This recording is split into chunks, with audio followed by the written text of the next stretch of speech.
নির্বাচন স্থগিত হলে ভারত ও আওয়ামী লীগ যৌথভাবে কার্যকর করতে নামবে প্ল্যান এ। জালিয়াতির নির্বাচন, এটা যদি বহাল থাকে, নির্বাচন যদি হয়ে যায়, সেক্ষেত্রে আসবে প্ল্যান বি। দুটোতেই জড়িয়ে থাকবে সামরিক অভিযান, গৃহযুদ্ধের সম্ভাবনা। সুতরাং সব মিলিয়ে বড় কিছু যে ঘটতে চলেছে বাংলাদেশে, সেটা পরিষ্কার। আজ সকালে দিল্লিতে যুক্তরাজ্য থেকে আসা আওয়ামী লীগের নেতাদের এক প্রতিনিধি দলের সঙ্গে মুখোমুখি বৈঠক করেছেন বাংলাদেশের নির্বাসিত প্রধানমন্ত্রী শেখ হাসিনা। ভারত সরকারের অনুমতি ও সক্রিয় সহযোগিতা ছাড়া এই বৈঠক হতে পারত না।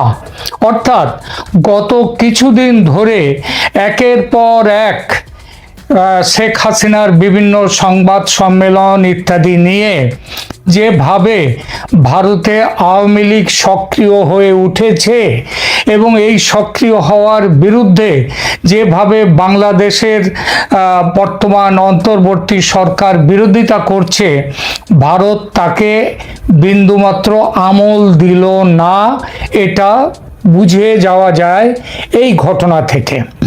যথারীতি আওয়ামী লীগ দলের প্রতি ভারতের সমর্থন ক্রমশ, যেটা পরোক্ষ পর্যায়ে ছিল কিছুদিন আগেও, সেটা এখন প্রত্যক্ষ সহযোগিতার পথে চলতে যে শুরু করেছে, এটা নতুন করে বলার অপেক্ষা রাখে না। প্রশ্ন ওঠে, এই সহযোগিতা কি ৭১-এর মার্চের মতো সামরিক সহায়তার জায়গায় চলে যাবে? এই বিষয়টি নিয়ে এখনকার প্রতিবেদন। তবে প্রথমে এই বৈঠকের খবরটির কিছু বিবরণ দিয়ে শুরু করি আলোচনা। আজ ৩১শে জানুয়ারি ২০২৬ দিল্লির একটি সুরক্ষিত বাসভবনে শেখ হাসিনার সঙ্গে যুক্তরাজ্য আওয়ামী লীগের ব্রিটেনের আওয়ামী লীগ নেতাদের বৈঠকের খবরটি বেশ চাঞ্চল্য তৈরি করেছে। গণমাধ্যমের খবর অনুযায়ী যুক্তরাজ্য আওয়ামী লীগের একটি প্রতিনিধি দল শেখ হাসিনার সঙ্গে দীর্ঘ ৫ ঘন্টা বৈঠক করেছেন। খেয়াল করবেন, বৈঠক চলার যে স্থায়িত্ব, সময়টা খেয়াল করবেন, ৫ ঘন্টা। এই প্রতিনিধি দলটি লন্ডন থেকে দিল্লিতে পৌঁছেছিল কয়েকদিন আগে, আজ সকালে নয়, কিংবা কাল বিকেলে কিংবা রাত্রে নয়। প্রাপ্ত তথ্য যা বলছে, এই সময়ের মধ্যে তারা ভারত সরকারের বিভিন্ন মহলের সঙ্গে যোগাযোগ করেছেন। সেসব যোগাযোগ কোন বিষয়ে সেটা স্পষ্ট জানা যায়নি। তবে প্রধানমন্ত্রী শেখ হাসিনার সঙ্গে দেখা করাটা যে খুব একটা সহজ নয়, সেটা তো সবাই জানি। সুতরাং সেই দেখা করার কাজটা ছাড়াও তারা ভারতের প্রশাসনিক বিভিন্ন পর্যায়ে তারা আলোচনা করেছেন। প্রধানমন্ত্রী শেখ হাসিনার সঙ্গে যে বৈঠকটি তারা করেছেন, তার মোটামুটি বিস্তারিত তথ্য আজ সকালে প্রকাশ্যে এসেছে। এই প্রতিনিধি দলে ছিলেন যুক্তরাজ্য আওয়ামী লীগের সভাপতি জালাল উদ্দিন, সাধারণ সম্পাদক সৈয়দ সাজিদুর রহমান ফারুক, যুগ্ম সাধারণ সম্পাদক আনোয়ারুজ্জামান চৌধুরী, যিনি একদা সিলেটের মেয়র ছিলেন। এরা ছাড়াও আরও ২-৩ জন অন্যান্য নেতা, সর্বমোট ৫ জন নেতা এখানে ছিলেন। নিরাপত্তা ব্যবস্থা ছিল অত্যন্ত কঠোর। বৈঠকটি অত্যন্ত কঠোর গোপনীয়তা ও নিরাপত্তার মধ্যে অনুষ্ঠিত হয়। কীরকম, তার একটু বিবরণ দিই। ভারতীয় নিরাপত্তা বাহিনীর বিশেষ গাড়িতে করে নেতাদের নির্দিষ্ট বাসভবনে নিয়ে যাওয়া হয়। সেখানে তাদের মোবাইল ফোন বা অন্য কোনো ইলেকট্রনিক ডিভাইস সঙ্গে রাখার অনুমতি ছিল না, সেগুলো জমা রেখে দেওয়া হয়। কিন্তু ফলে যে পুরো আলোচনার পুঙ্খানুপুঙ্খ বিবরণ কোনো জায়গা থেকে পাওয়ার কোনো উপায় নেই। তবে বৈঠকে উপস্থিত নেতাদের বরাতে যা জানা গেছে, এক হচ্ছে শেখ হাসিনাকে যথেষ্ট আত্মবিশ্বাসী ও দৃঢ় প্রতিজ্ঞ মনে হয়েছে। দীর্ঘ নির্বাসনে থাকলেও তিনি মানসিকভাবে আদৌ ভেঙে পড়েননি, এখনো বজ্রের মতো শক্ত এবং কঠোর আছেন। তবে আগের তুলনায় তার শরীরের ওজন কিছুটা কমেছে বলে এই নেতারা জানিয়েছেন। আলোচনার বিষয় কি ছিল? বৈঠকে মূলত বাংলাদেশের বর্তমান রাজনীতিক পরিস্থিতি এবং আসন্ন 12ই ফেব্রুয়ারির নির্বাচন নিয়ে তাদের মধ্যে আলোচনা হয়েছে। এই নির্বাচনের প্রেক্ষিতে আওয়ামী লীগ নেতা কর্মীদের কি দায়িত্ব, সেটাও সেখানে আলোচনা হয়েছে। শেখ হাসিনা দলীয় নেতা কর্মীদের মনোবল শক্ত রাখার এবং পরিবর্তিত পরিস্থিতিতে ঐক্যবদ্ধ থাকার নির্দেশ দিয়েছেন বলে জানা গেছে। নেতারা যারা ওখানে ছিলেন তারা বললেন, আমাদের কাছে অনেক রকমভাবে অপপ্রচার চলছে যে আপনি নাকি এই আপনার যে নেতৃত্ব ছেড়ে আপনি রাজনীতি থেকে বিদায় নেওয়ার কথা ভাবছেন। এটা তারা জানতে চেয়েছিলেন শেখ হাসিনার কাছে।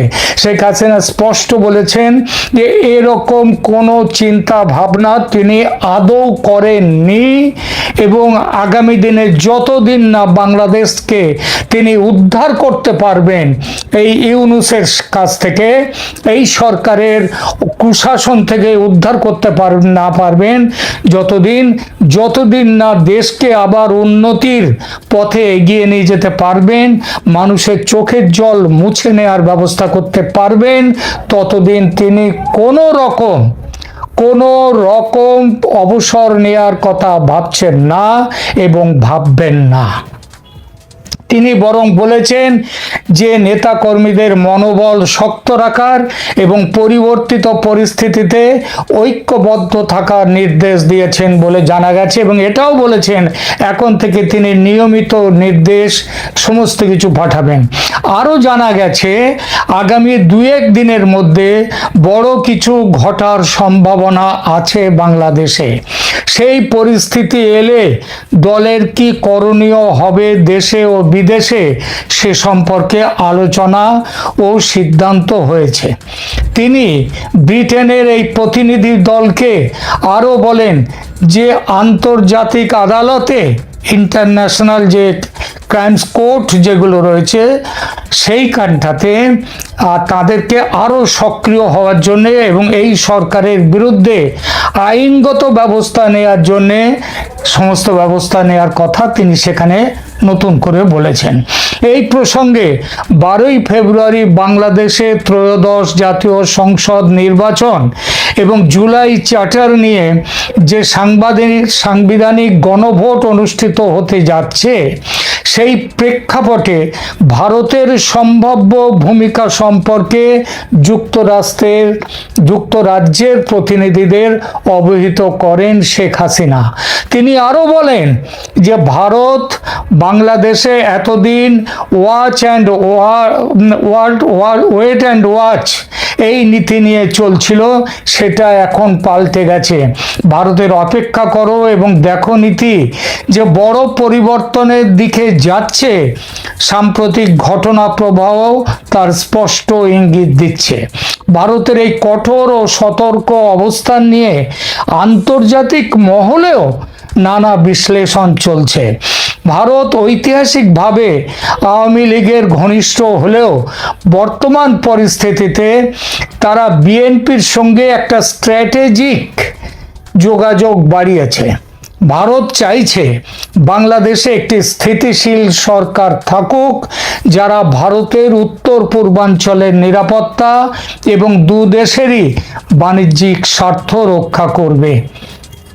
নির্বাচনকালীন সহিংসতা এবং সংখ্যালঘু সম্প্রদায়ের নিরাপত্তা নিয়ে ভারত যে ভয়ঙ্কর রকমের উদ্বেগের মধ্যে আছে সেটা তিনি জানিয়েছেন এবং তিনি এটাও জানিয়েছেন এই উদ্বেগ থেকে বাঁচার জন্য ভারত যে কোনো কড়া ব্যবস্থা নিতে পারে।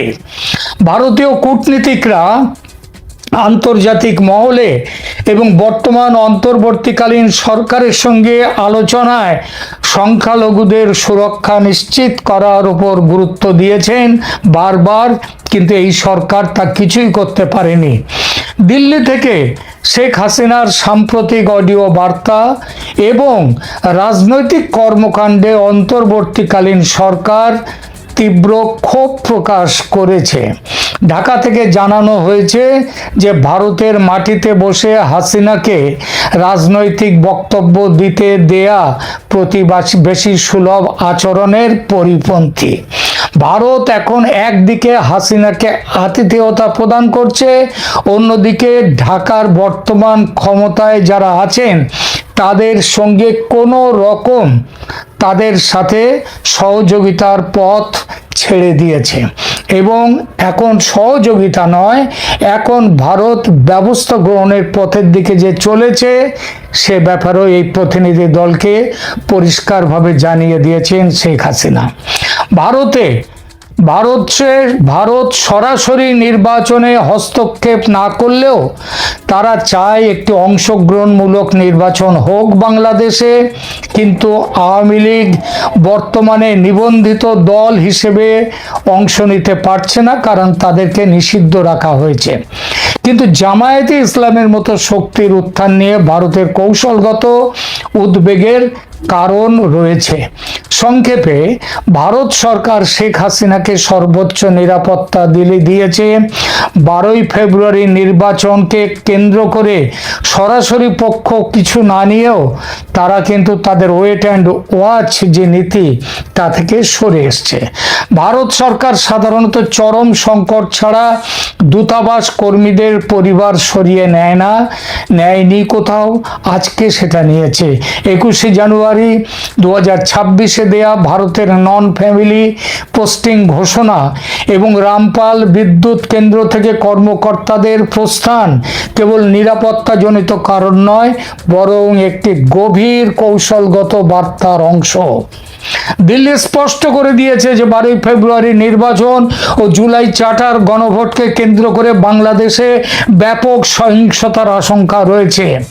যুক্তরাষ্ট্র সরকারও একই আশঙ্কা থেকে আমেরিকা একই আশঙ্কা থেকে গতকাল অর্থাৎ 30শে জানুয়ারি বাংলাদেশে অবস্থানরত তাদের নাগরিকদের জন্য একটি জরুরি নিরাপত্তা সতর্কতা জারি করেছে। এতে কি বলা হয়েছে? 12ই ফেব্রুয়ারি নির্বাচনে রাজনৈতিক সহিংসতা, র্যালি এবং ভোট কেন্দ্রে হামলার আশঙ্কা রয়েছে। যুক্তরাষ্ট্র তাদের নাগরিকদের বাংলাদেশ ভ্রমণের ক্ষেত্রে লেভেল 3 পুনর্বিবেচনা ক্যাটেগরিতে রেখেছে। লেভেল 3 রিকনসিডার ট্রাভেল, মানে এই সময় বাংলাদেশে আসাটা ঠিক নয়, পুনর্বিবেচনা